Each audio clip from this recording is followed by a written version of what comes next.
Bom, agora vamos falar, nesse próximo bloco, a gente vai falar de outro protozoário, a giardíase. Então a giardia, basicamente, a giardia lamblia, ela basicamente apresenta o mesmo tipo de contaminação fecal oral que apresenta a entameba. Então você vai ter a contaminação pelo cisto da giardia, que vai fazer também uma apresentação, uma evolução também no tubo digestivo parecida, só que a giardia, ela comete o intestino delgado. A base da situação, da apresentação clínica, é exatamente essa. Uma má absorção por causa do atapetamento do intestino delgado, que nós vamos falar claramente mais à frente.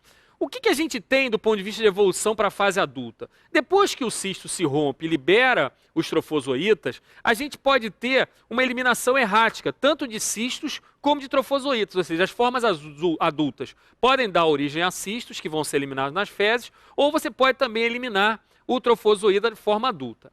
E aí, só para relembrar, estão ali os veículos de contaminação, tanto a alimentação como a água contaminada por esses cistos infectantes. Então está aí, ou até por contaminação direta, como já foi falado anteriormente, anal-oral.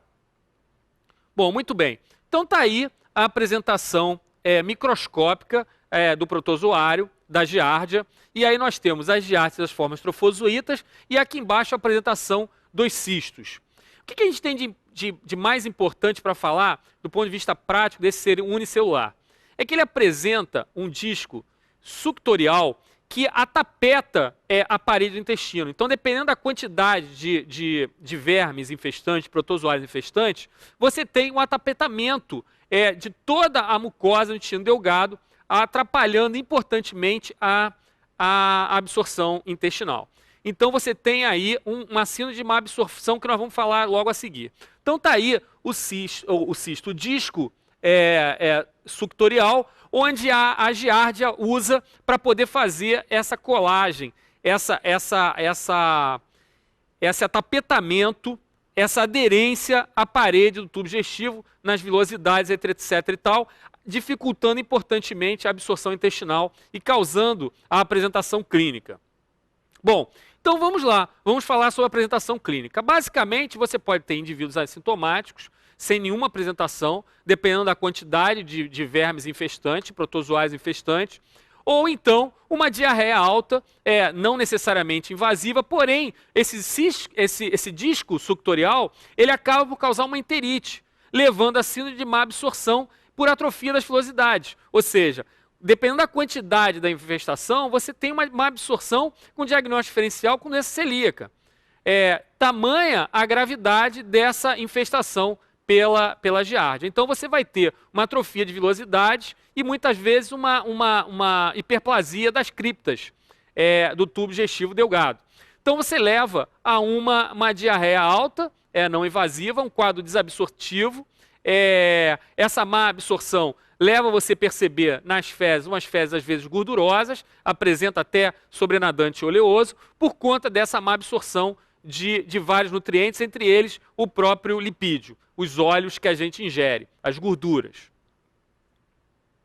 Bom, como é que a gente faz então o diagnóstico da giardíase? Basicamente, como tem essa eliminação errática, você precisa de pelo menos 3 amostras, óbvio, tentando localizar os cistos no exame parasitológico de fezes.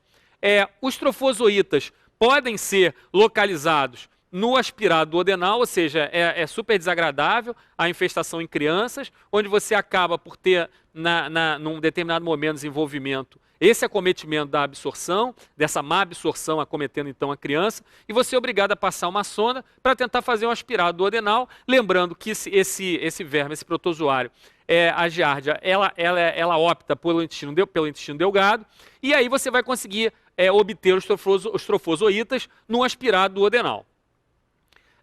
A outra forma é a pesquisa dos antígenos fecais da giardia lamblia no método ELISA. Bom, e como é que é o tratamento da giardíase? Basicamente, ele se assemelha ao tratamento da entameba, da amebíase, porém com algumas discretas modificações, e a gente vai perceber que ela também é um pouco mais sensível, e ela aceita tratamento, por exemplo, com albendazol e furazolidona. Então você tem um tratamento básico, os derivados imidazólicos, então secnidazol na mesma dose, o metronidazol com uma dose um pouco menor, 250 mg 2 vezes ao dia durante 5 dias, o tinidazol 2 gramas uma vez ao dia durante 2 dias, e você também consegue tratar com albendazol, que você pode, politerapêutico, né? O albendazol pode tratar várias verminoses, sendo excludente basicamente o albendazol, Schistosoma mansoni e a amebíase. O restante você consegue basicamente atuar com o albendazol. E aí a outra alternativa, a furazolidona. Não esquecendo que do ponto de vista prático de politratamento, que pega todos os parasitos realmente, incluindo aí a gente falando Schistosoma mansoni e da tênia, a anitazoxanida, que é a anita, que pega todos os parasitos. Já o albendazol não consegue fazer isso com todos os parasitos. Mas na prática clínica até a gente consegue fazer um bom tratamento com o uso do albendazol. Então aí só para relembrar, a anitazoxanida, a anita pegando todos os parasitos. Bom, no próximo bloco agora, nós vamos falar dos eumintos.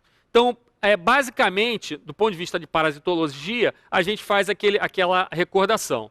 Os protozoários, então, a Entamoeba stolítica giardia, e do lado de cá, os eumintos, que é o que nós vamos falar agora. Então, a gente já havia descrito anteriormente os nemateumintos, ascles, strongyloides, ancilóstomes e necato, os plateumintos divididos em trematodas e cestodas, e os trematodas, então, Schistosoma mansoni, Taenia solium e Asaginato.